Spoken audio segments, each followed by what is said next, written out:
పేరు కే హేమలత. నేను శ్రీనివాసులు రెడ్డి గారి పెద్ద కుమార్తెను.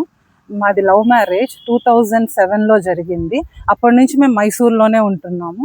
డాడీకి అనారోగ్యం ఉందని తెలిసి నేను ఆల్మోస్ట్ 2 months డాడీ దగ్గరే ఉన్నాను.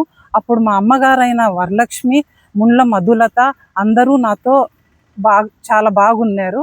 ఎప్పుడైతే కర్మంత్రం అయిపోయిన తర్వాత నా ఆధార్ కార్డు తీసుకున్న తర్వాత నన్ను పక్కన పెట్టేయడం జరిగింది. సరేలే నేను గమ్ముకున్నాను. ఎప్పుడైతే February 7th ముండ్ల మధులత పేరు మీద ముండ్ల గణేష్ కుమార్ రెడ్డి, డాక్టర్ గణేష్ కుమార్ రెడ్డి పేరు మీద ఆస్తి రిజిస్ట్రేషన్ చేశారో అప్పుడు నేను 1/4 షేర్ కోసం మా నాన్నగారైన కైలాసం శ్రీనివాసులు రెడ్డి యావత్ ఆస్తి మీద 1/4 షేర్ కోసం నేను కోర్టులో పార్టీషన్ సూట్ వేయడం జరిగింది. అది అనంతరం పంట చేతికి వచ్చే టైంకి, పంట కోతకు వచ్చే టైంకి నేను మా సిస్టర్ అయిన సుమలత మేము పంట దగ్గరికి వెళితే అక్కడ వివాదం జరిగింది. అక్కడ మమ్మల్ని కొయ్యనీలేదు. మేము తర్వాత పెద్ద మనుషుల దగ్గరైన బాబిరెడ్డి గారి దగ్గరికి, ఆశేష్ బాబాయ్ దగ్గరికి, సోమిరెడ్డి గారి దగ్గరికి వెళ్ళడం జరిగింది. ఆయన ఎందుకమ్మా గొడవలు, సమానంగా 4 భాగాలు చేసుకోండి, సాల్వ్ అవుతాయి కదా అని చెప్పారు. అక్కడికి మధులత, మా అమ్మగారైన వరలక్ష్మి కూడా రావడం జరిగింది. కానీ అక్కడ వాళ్ళు మాట వినకుండా లేసి వెళ్ళిపోయారు. తదుపరి వరికోత పాడైపోతున్నాయి గింజలు అని వరికోత కోయడానికి వస్తే అక్కడ గొడవలు సృష్టించి మా ఇద్దరి మీద దాడులు చేయడం జరిగింది. మేము ఆ విషయమై టీపీ గూడూరు పోలీస్ స్టేషన్లో కంప్లైంట్ ఇవ్వడం కూడా జరిగింది. ఈవెన్ టీపీ గూడూరు ఎస్ఐ గారు, సిఐ గారు కూడా గొడవలు వద్దమ్మా, అక్కా చెల్లెలు కలిసి ఉండాలా అని చెప్పి వాళ్ళు సాల్వ్ చేయడానికే చూశారు. కానీ దేనికి వాళ్ళు ఒప్పుకోలేదు. తర్వాత పెద్ద మనుషుల ద్వారా అది వరికోత కొయ్యాలా అని డిసైడ్ అయ్యారు.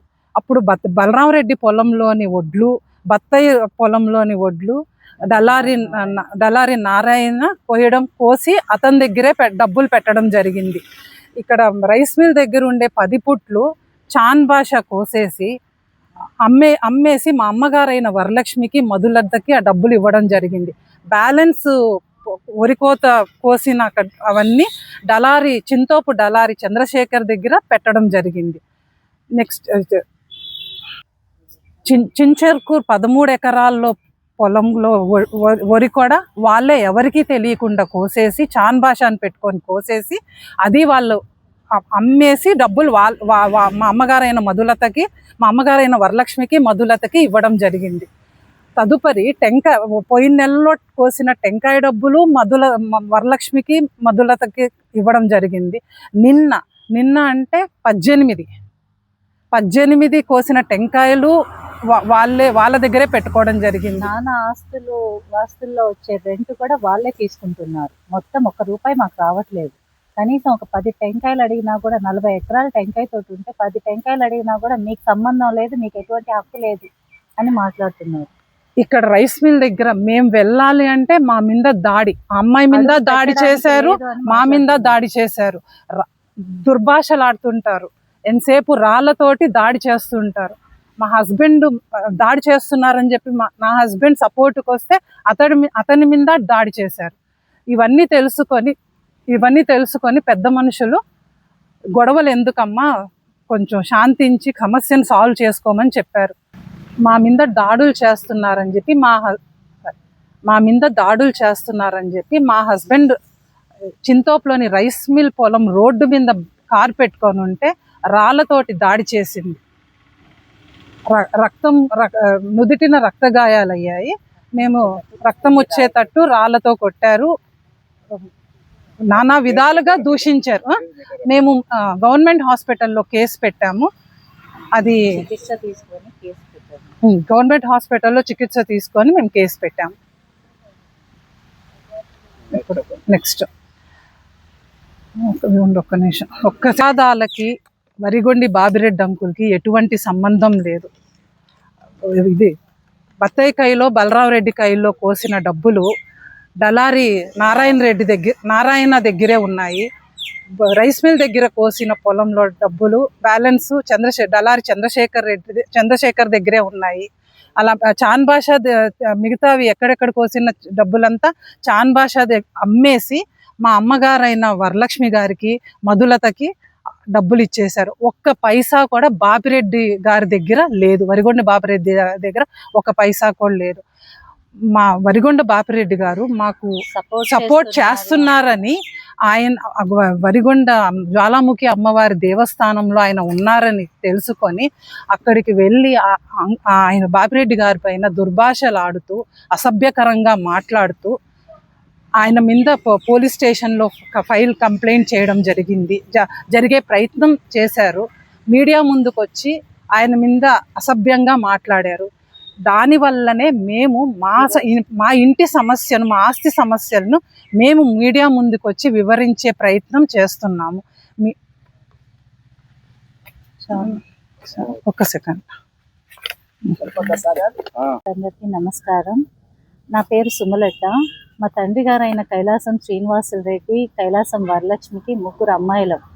కే హేమలత, కే మధులత, కే సుమలత. మా నాన్నకి హెల్త్ ఇష్యూస్ ప్రాబ్లమ్స్తో బెంగళూరులో హాస్పిటలైజ్డ్ అయ్యారు. ఆ టైంలో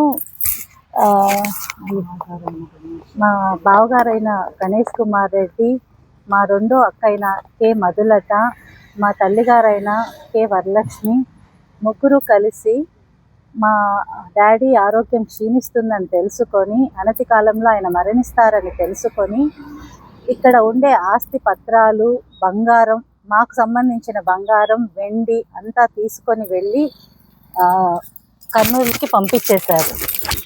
రాత్రి కారులో డాక్టర్ గణేష్ కుమార్ రెడ్డి తీసుకొని వెళ్ళిపోయారు. తర్వాత నాన్న అనారోగ్యంతో నవంబర్ 12th చనిపోయారు. చనిపోయిన తర్వాత పెద్ద కర్మ అయిపోయింది. నవంబర్ 26th పెద్ద కర్మ అయింది. అయిపోయిన తర్వాత ఎవరి ఊర్లకి వాళ్ళు వెళ్ళిపోయాం. నేను బెంగళూరుకి వెళ్ళిపోయాను. హేమలత అనే అమ్మాయి మైసూర్కి, మధులత అనే అమ్మాయి కర్నూలుకి వెళ్ళిపోయింది. ఇక్కడ ప్రాపర్టీస్ అంతా తను చూసుకుంటా ఉంది, జాగ్రత్త చేస్తుంది అనుకున్నాము. కానీ తను ఏం చేసింది, ఫిబ్రవరి 7వ తేదీ మా అమ్మని లోబర్చుకొని బిల్లు రాయించేసుకుంది. టోటల్ మా డాడీ కొన్న ప్రాపర్టీ ఉమ్మడి ప్రాపర్టీని కొంత భాగం మా అమ్మ పేరు మీద పెట్టున్నారు. ఆ ప్రాపర్టీని విల్లు రిజిస్టర్ చేపించేసుకుంది.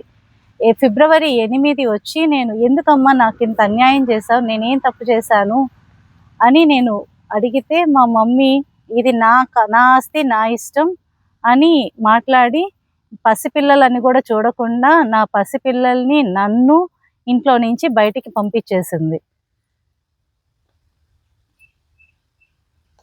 జరిగింది అనేసి మా తండ్రి తర్వాత తండ్రి అయిన కైలాసం ఆశేషారెడ్డి, మా బాబాయ్ గారైన ఆశేషారెడ్డి దగ్గరికి వెళ్ళి నేను అడిగాను, బాబాయ్ నాకు ఇలా అన్యాయం జరుగుతుంది, మీరు ఏం చేయగలుగుతారు అంటే, అప్పుడు పెద్ద మనుషుల్ని కూర్చొని సాల్వ్ చేద్దాము అనేసి బాపిరెడ్డి అంకుల్ని, సోమిరెడ్డి చంద్రమోహన్ రెడ్డి అంకుల్ని అందరినీ కూర్చొని మాట్లాడదాము అని మేము అక్కడికి వెళ్ళాం. దాని తర్వాత నేను చెప్తున్నాను. బాపిరెడ్డి అంకుల్ దగ్గరికి, సోమిరెడ్డి చంద్రమోహన్ రెడ్డి అంకుల్ దగ్గరికి వెళ్ళి అడగగా వాళ్ళు 4 భాగాలు తీసుకోమని చెప్పారు. దానికి మేము కూడా అగ్రీ చేసాము. కానీ అది 4 భాగాలు ఇవ్వడం ఇష్టం లేక మా మమ్మీని మ్యానిపులేట్ చేసి వెళ్ళిపోయారు అక్కడి నుంచి. ఇది వాళ్ళకి ఇష్టం లేక అక్కడి నుంచి వెళ్ళిపోయారు. సంపాదించిన ఆస్తులు కాబట్టి మా నాన్నగారైన కైలాసం శ్రీనివాసులు రెడ్డికి మేము 3 ఆడపిల్లల సంతానం కాబట్టి ఆస్తి మొత్తం మా ముగ్గురికి హక్కు ఉంది. మా ముగ్గురికే చెందాల. ఒక్కరికి చెందతదంటే మేమిద్దరం ఒప్పుకోము. వలన మేము న్యాయం జరిగేదాకా మేము పోరాడతాం. మేమేం మా ఇద్దరికే ఇవ్వమని మేము అడగట్లేదు. మా ముగ్గురికి సమానంగా పంచమని మా అమ్మని కోరుతున్నాము. మా అమ్మ కానీ కైలాసం ముండ్ల మధులతకి, డాక్టర్ గణేష్ కుమార్ రెడ్డికి రిజిస్ట్రేషన్ చేయకుండా ఉండుంటే మేము అసలు ఆస్తి జోలికి వచ్చుండే వాళ్ళం కాదు. ఎప్పుడైతే మా అమ్మ ఎవ్వరికీ తెలియకుండా ఆస్తి రిజిస్టర్ చేసింది కాబట్టి మేము ఆస్తి కోసం పోరాడాల్సి వస్తుంది. మాకు మీడియా మిత్రులు మీరందరూ మాకు సహకరించి మాకు న్యాయం జరిగేలా చూడాలని మిమ్మల్ని కోరుకుంటున్నాం. Please subscribe SS News AP.